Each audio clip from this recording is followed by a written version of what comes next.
And we've seen consumer spending, and this, I think, what your point said just a minute ago moves into that point three.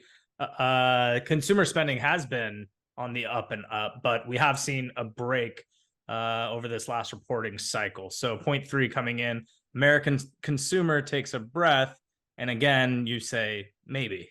Yeah, so we've seen consumer spending up something like for the last half year.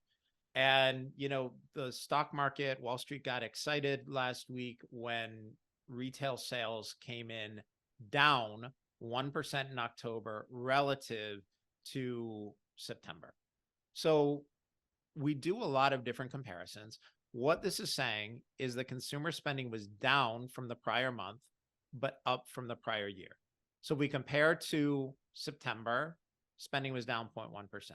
If we compare to October from a year ago, spending was up.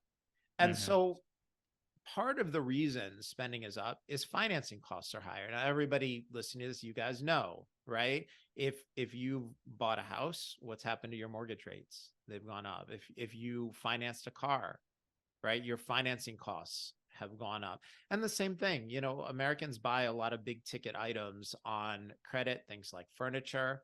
And that's all right, but those financing costs are going up, and that's leading to higher costs. And, another reason we have higher consumer spending is because of inflation. People have to spend more money again at the supermarket or, to buy the same kinds of things.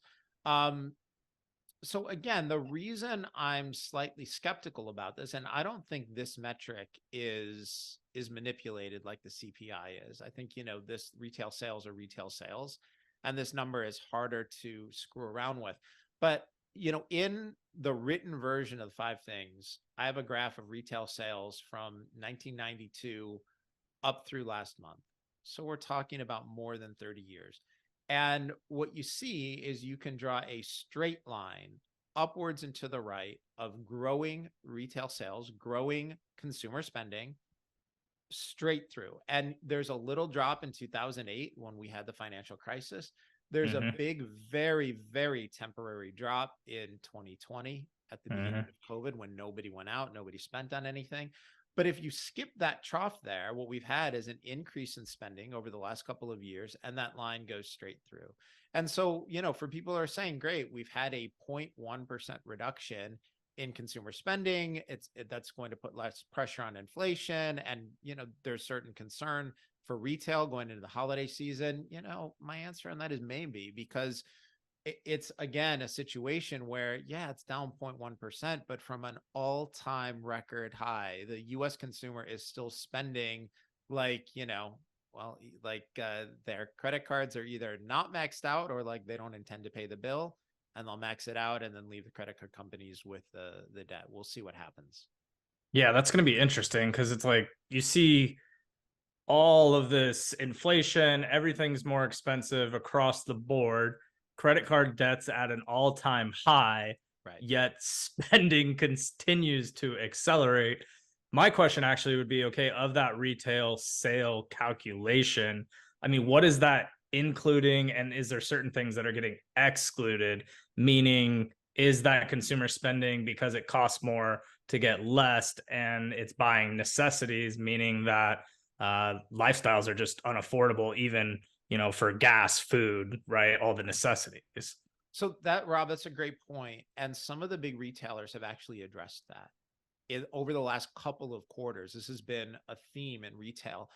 First of all, what we're seeing is there is reduced demand for big ticket items like cars and furniture for the reason that we just talked about, right? The financing costs are higher, and so that's lowering demand. For the rest of it, the retail companies are telling you that there is a shift. So people are spending less money on discretionary purchases. Discretionary goods. They're spending more money on services, experiences. People are spending, we've all been joking about, is Taylor Swift responsible for inflation? Her $1 billion tour, but people are paying a fortune for concert tickets, for sporting events. People are spending a fortune on travel. And then the other thing, Rob, you nailed it. The key thing is people are spending a lot more money on necessities when their grocery bill is that high. it puts them in a position where they're not going to be able to spend as much on, disposable goods or furniture or televisions, things like that. Right.